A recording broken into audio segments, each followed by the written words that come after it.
Hello and welcome to the latest series of Future Horizons, the Tempest podcast. I'm your host, Sevi Watmo.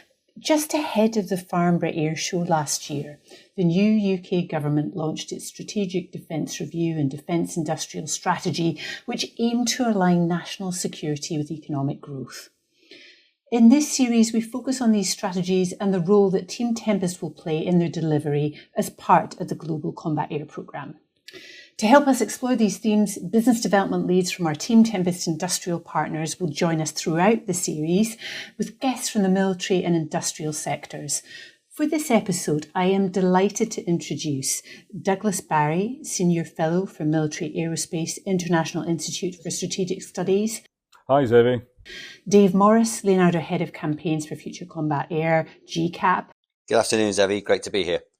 John McCulloch, MBDA Sales and Business Development Executive, FCAS. Hi, Zevi. John Stocker, BAE Systems Business Development Director, FCAS. Hi, Zevi. And Mark Tivey, Rolls-Royce Business Development Director, Future Programmes Combat Air. Good afternoon, Zevi. I'm going to start with you, Douglas. You co-authored the International Institute of Strategic Studies paper, Tempest, Build, Buy or Goodbye. I think it would be interesting to hear what you think about all the various reasons why FCAS matters. Hi, Zevi. It was a really interesting paper to write. It raised, obviously, a number of questions. I think if you wind it back slightly and you say, why are we where we are today?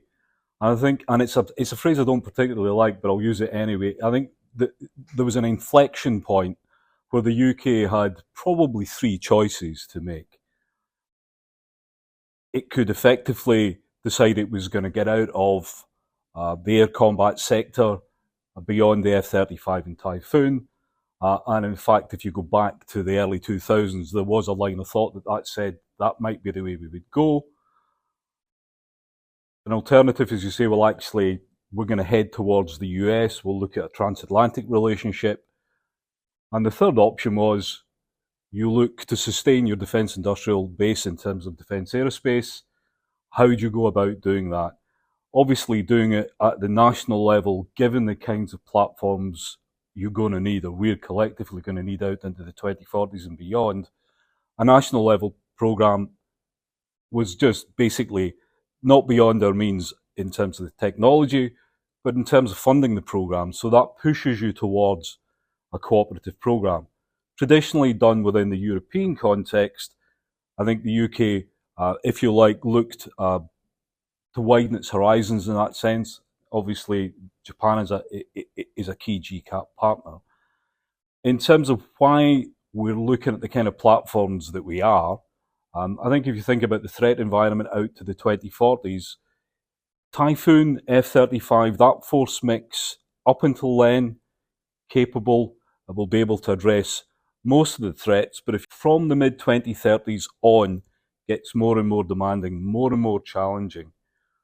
To meet this, and you have to think about a platform that's going to remain in service for, 40, 50 years, so something that comes into service somewhere between 2035 and 2040 is going to be around, certainly long after I'm gone. You're looking at the 2070s, 2080s. So you need a very, very capable platform. How you go about doing that, I think, is where industry and the Air Force and the requirements people have been pulling it all together. And you see the kind of platform that seems to be developing. As I say, the paper kind of looked at the options. Obviously, these have been looked at in a number of ways. It comes back to, what do you want to do? Do you want to remain a significant player in the defence aerospace sector, which the UK obviously does? What kind of requirements do you think that the RAF needs to be, a tier one player in 2040 and beyond? And it drives the kind of platform, weapon systems, sensors that you now see coming together in Tempest or GCAP. So I think just building on what Douglas is talking about there, I think also in terms of the future combat air system, which will exist around the Tempest core platform, which will obviously be a critical component in that overall capability.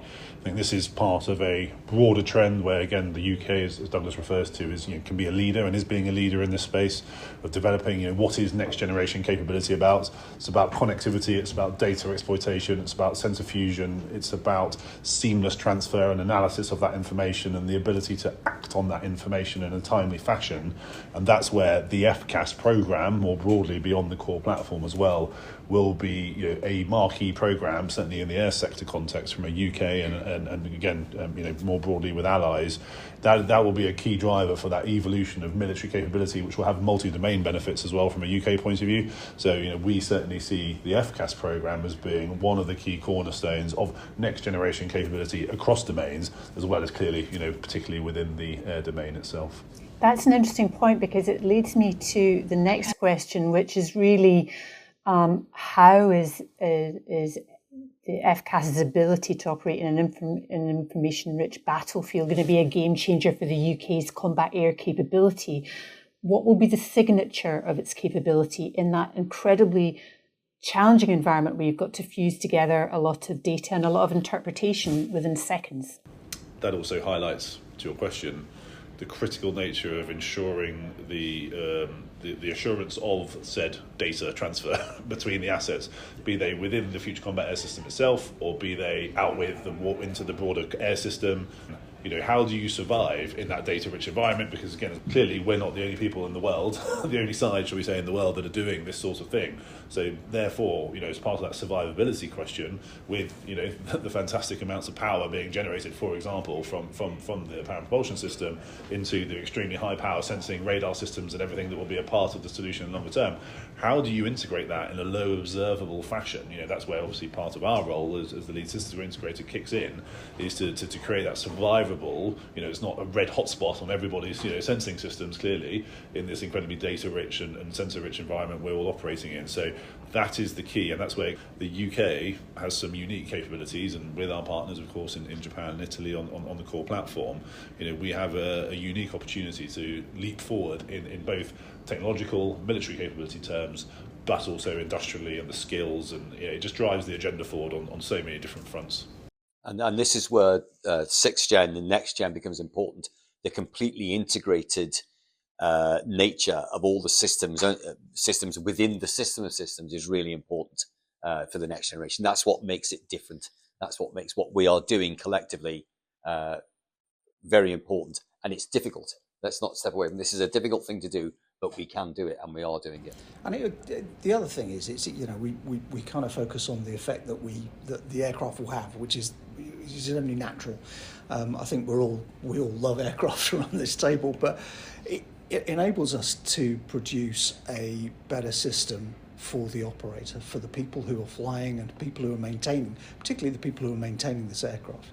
The control system on the power and propulsion system will be able to talk to the ground and be able to understand and diagnose what is happening within the system. It'll be able to feed that data through to not only the operating bases but home bases and through the supply chain. And that digital connection right the way through the whole asset, even up to the vision of being able to print your parts next to the aircraft so that you can fit them to the aircraft, is enabled by a digital infrastructure. And you just think about that, the impact that has on sustainability. You're not transporting parts to the side of the aircraft. You're able to do it. So that digital thread runs through the whole of the aircraft's life cycle. The parts in the engine and the parts right the way through the aircraft will have digital passports. We'll know exactly what is happening to each component right the way through its life cycle because of its digital passport. And that gives us huge amounts of data, but enables us to optimize that deployment burden that the Royal Air Force, the Japanese Air Force, and the Italian Air Force has when they go to deploy an aircraft. So there's so many phases to digitalisation of this asset. We have to look at each different one because they all contribute. It's really important for the impact the aircraft will have, but it's really important for how we sustain that aircraft through the next 5, 6, 7 decades of operation. And that's all part of the bigger picture deterrence. Okay, the platform itself and the system is deterrent. Don't come and fight me because I'm going to give you a really hard time with this system. But if we can support the aircraft and the system, we can keep doing that for months and months and months, and that's really important. That any adversary knows that I'm going to have to, if I'm going to fight these people, I'm going to have to do it for a long time. I think it comes back, doesn't it? And I think it's well recognised, certainly from a UK doctrine point of view, as well as obviously many of our allies. Fundamentally, of all the domains, control of the air is the fundamental sort of strategic enabler to multi-domain success in any military operation, be it at home, obviously, most critically at the end of the day, in terms of the role of defence, but equally, overseas at the same time. So it's this will be the key capability for, as Douglas says, the next however many decades that will ensure that the UK and its allies can retain control of the air.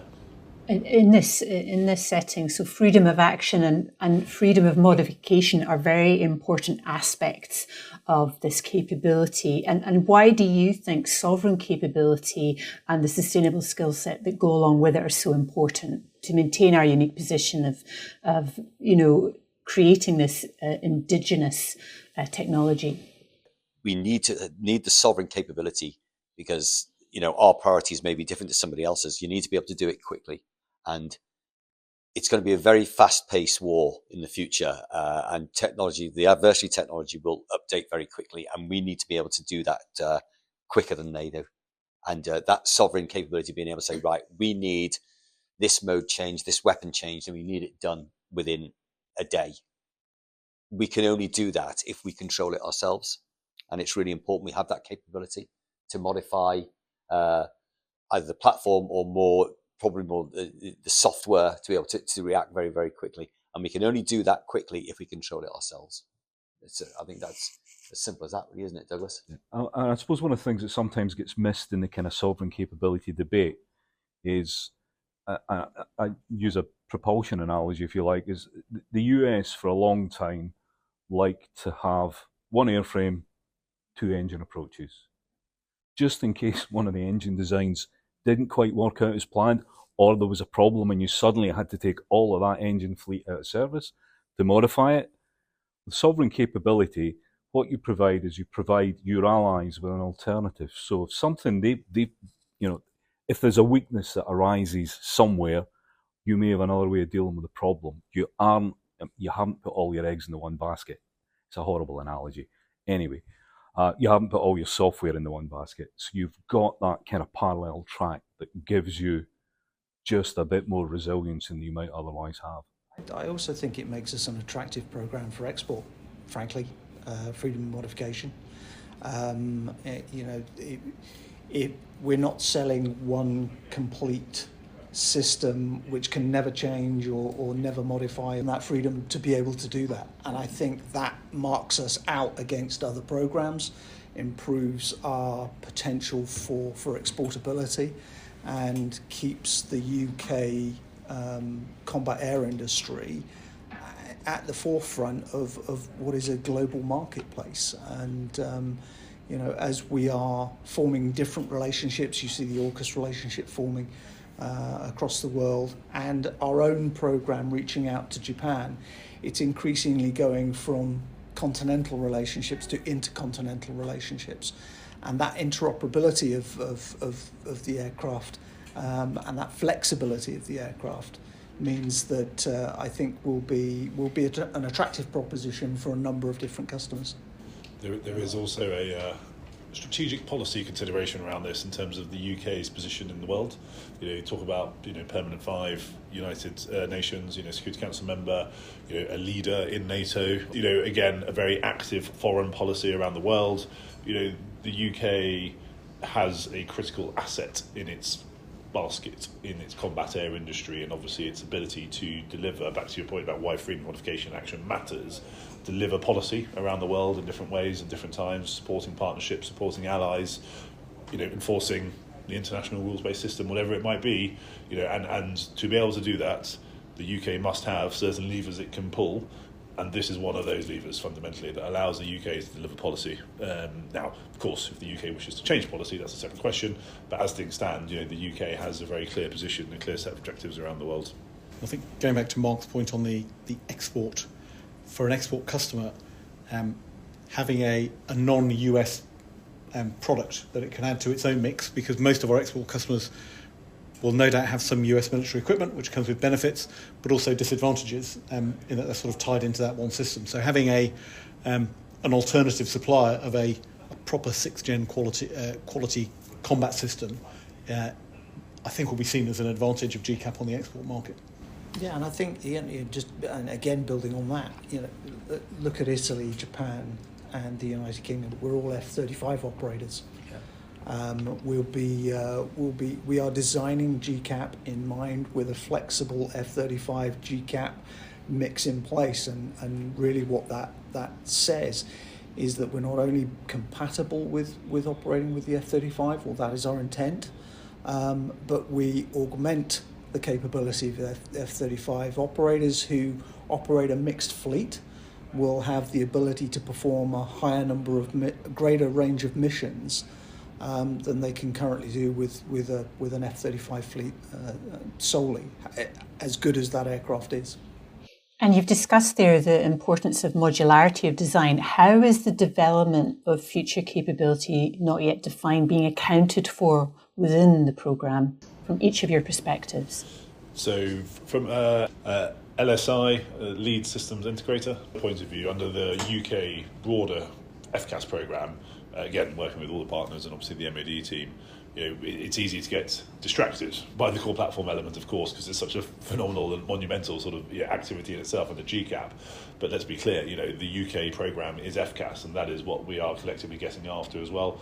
So to answer your question, we're absolutely still working through a series of concept and assessment activities, technology development activities across a whole series of different work streams that will apply to both, again, importantly, government funded, but also industry funded. So I think that's a key point about how we're doing this programme differently as well. Industry is doing, what it needs to do to also share risks, share costs, invest in our people, our technologies, whatever it might be, to ensure that the programme, obviously led by the government team, is in a position to be ready to make its decisions in terms of how it wants to bring to bear the wider system beyond the core platform in the appropriate timeframes, and has the appropriate options available to it as a sovereign set of solutions. And of course, we assume there will be further international collaboration as well around that broader system. And that's where, again, the UK, and back to the earlier conversation around sort of partnership and export and everything else, it has many levers it can pull through this programme, not just through the core platform, which will continue to deliver huge value, of course, but through the wider components of that future combat air system mix. So, we are across the entirety of the programme as the industry team supporting the MOD, but that is obviously the different aspects will come to light at different times as that matures. I think for power and propulsion, Xavi, it comes down to the integrated element of it. I'm going to exaggerate to make a point, but in previous programmes we would have been given a target thrust and a space envelope in which to fit the engine, and we'll see you in 3 years' time when you've designed an engine. We've been sat with our partners around the table since day one of this programme, and the integrated nature of the engine into the platform has never been higher. And the things that I'd highlight are the electrical and the thermal capabilities that are spread throughout the aircraft. The engine is almost like a power station in the sky, producing the amount of electricity that it does. How we handle that electricity, how we generate the electricity in the first place, but how we handle that electricity throughout the aircraft, how we store it, how we manage it, the up rating, down rating of that energy is being thought about throughout the life of the program, not just for the next 10 years. From the the integrated sensors and non-kinetic effects point of view, we're going to ask this platform to do an awful lot, a huge amount, way more than has been asked for a set of sensors previously. And we've never done this sort of thing before. In fact, nobody's ever really done this sort of thing before. This is real next generation. It's unique. And as Mark said, we're going to be drawing an awful lot of power from the donk here, not just, producing to push the jet along. We're going to be drawing on this huge amount of power to do what we need to do. And we fully expect we're going to change that as we get into service, as the threat develops. We'll be continually updating it all the time. We're not looking at there'll be a midlife update. We're going to be updating it all the time. And by the way, we may need more power from you, or as the sensors may get more efficient down the road, we may not need as much power. But it's a continual development, and we can't just do it on our own. Yeah, from the MBDA perspective, I mean, at the end of the day, it's a combat aircraft, and so using the kinetic effects is the ultimate purpose of the aircraft, and thankfully seldom used. But through the portfolio management agreement that MBDA has with the MOD, we have a long-term supply relationship to produce complex weapons for the UK. And I think us being involved at this stage of the programme is really important to make sure that everything we're doing with the UK MOD on the effector side is really closely harmonised with all the work we're doing on FCAS to ensure that we don't arrive in a situation in 15 years' time where if only we'd known we need the radar to do X or the bay to be Y size, we could have made this missile better or put new features into it. So we're working really closely with the partners to ensure that all of those features are thought about and sensible decisions are made now on what to include in the design and the architecture and the capabilities, so that we're getting the maximum sort of bang for the buck out of this from a kinetic effector side. All the time with an eye to interoperability and the fact that this aircraft will go onto the export market and won't just be using the weapons from MBDA. So we try and make sure all of our inputs are from a weapons SME perspective as well, to try and inform the wider design features that will make this aircraft interoperable and interchangeable as it goes out into the wide world.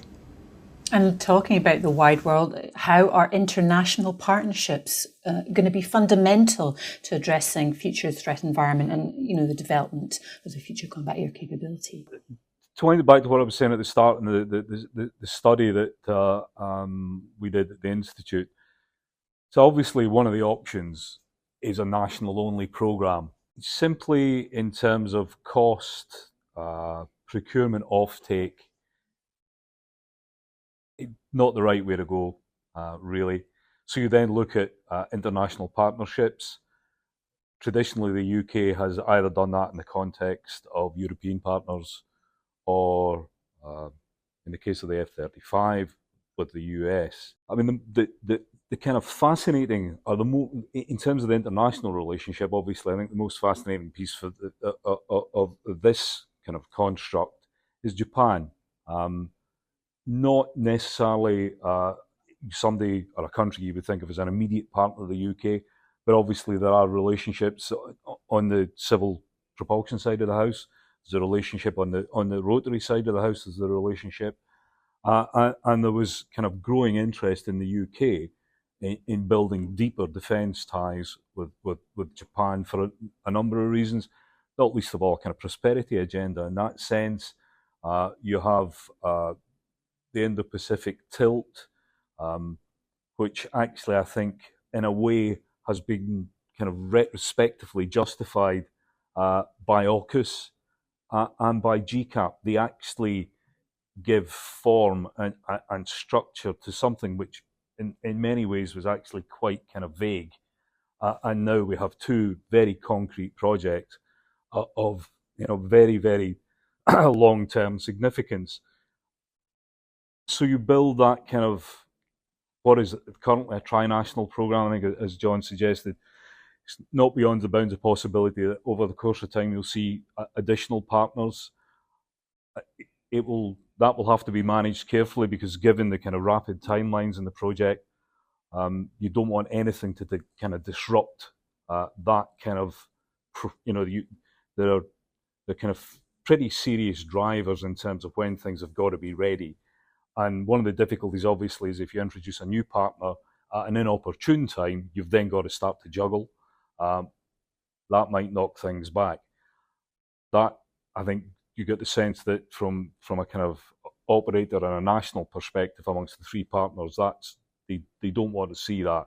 So trying to manage that, if you do want to bring on other countries, I think there will be windows of opportunity where that can happen, but it will not be at the kind of cost of delaying the programme in any way significantly.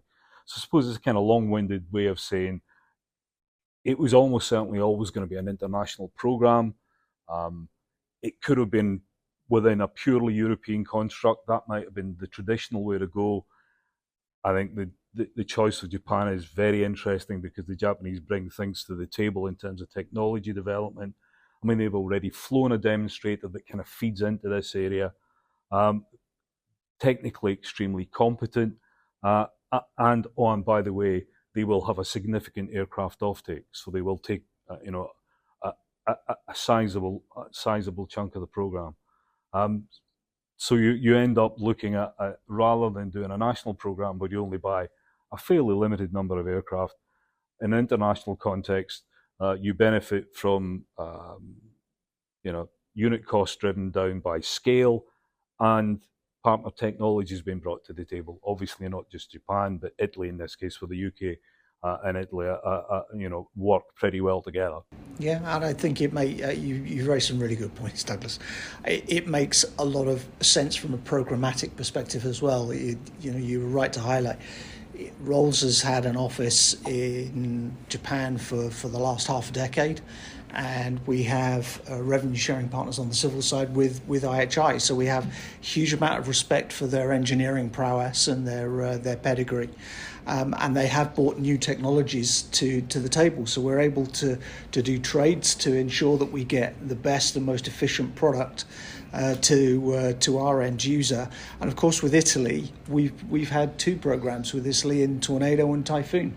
We're building on that heritage of real deep domain trust in power and propulsion. So it makes sense for the program as well. It brings a huge amount of value to how we can develop and shape that asset.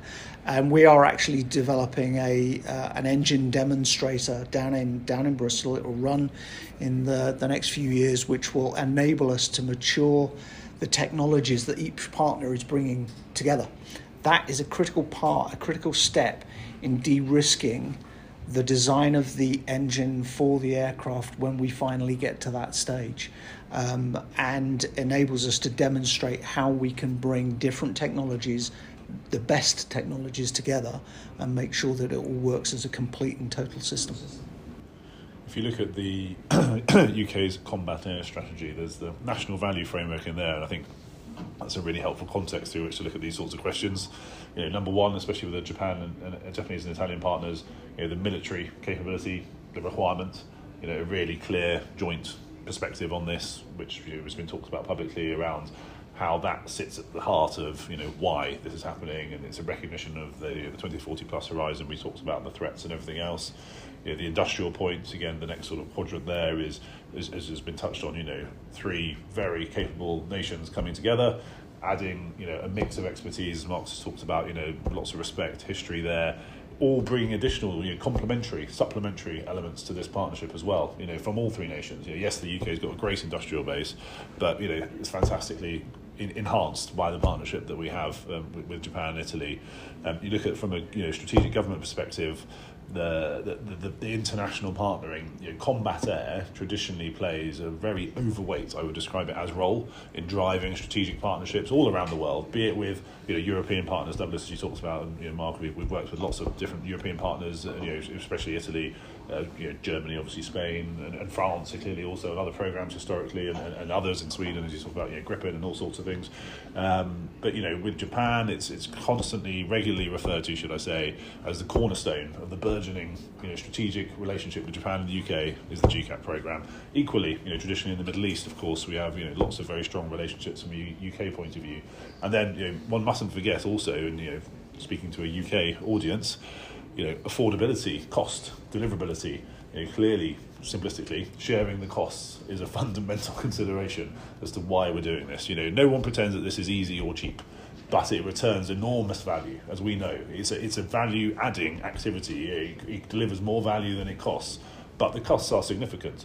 So, of course, it's important from a UK and affordability point of view. Clearly, in a fiscally constrained environment, as government does always operate in one way or the other, that we're able to leverage benefits there as well. So, I think this programme, FCAS and including the GCAP piece, is a fantastic example about how the UK can meet its strategic objectives, through that simple but effective lens of the National Value Framework, and why it just fundamentally makes sense.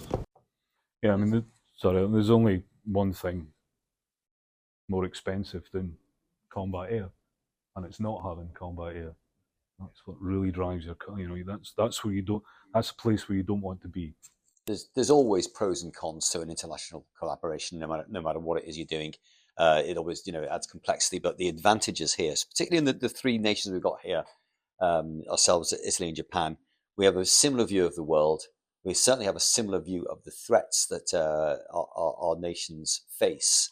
And as we go forward in a what is a dangerous geopolitical situation where we're in now, and it's only going to get worse, I think. Forming these sort of partnerships and relationships is really important, and having allies. Of course, Italy we've worked with very closely over a number of programs, been a NATO ally for many, many years.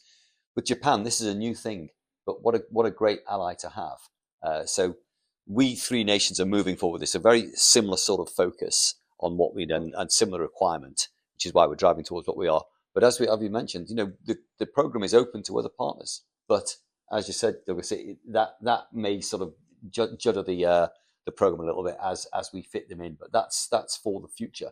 But we're certainly open for that. We've got this far into the podcast and we haven't talked about the JIGO or the JV, so we absolutely must, of course. And since we last met in Farnborough Air Show, July last year, wasn't it? Obviously, there's been very significant progress on that front, which is, it might not sound like to the average sort of observer, perhaps the most exciting part of this hugely technologically advanced programme. But of course, all three governments have ratified the treaty around the programme and the formation of that joint international government organisation that will lead the programme from a customer point of view. We've signed, BAE Systems has signed its joint venture agreement, as was publicised in December, with our Japanese and Italian partners, again moving forward with that. And we mustn't forget, despite some of the challenges, as well as the opportunities we talk about, things are happening at pace, and that's another really good example where things are happening at a pace that is not normal, and that highlights, I think, the importance and the strategic focus on the programme and its ability to continue to deliver. And just one final point. It's brilliant working with international partners, and the opportunity for our teams and the younger members of our teams to work and experience cultures in Japan and Italy is a real benefit. I will neither confirm or deny our ability as the four BED people around this table, how good we are at karaoke now. Well, that's a good place to end, I think. A very weighty point there. Thanks to everyone. It's been a fantastic start to our new series. In our next episode, we're excited to be linking up with Inside Air, the official podcast of the Royal Air Force, to hear more on the importance of having a UK sovereign design FCAS capability and how the work being undertaken by Team Tempest will help the RAF meet future operational requirements. Thank you for listening.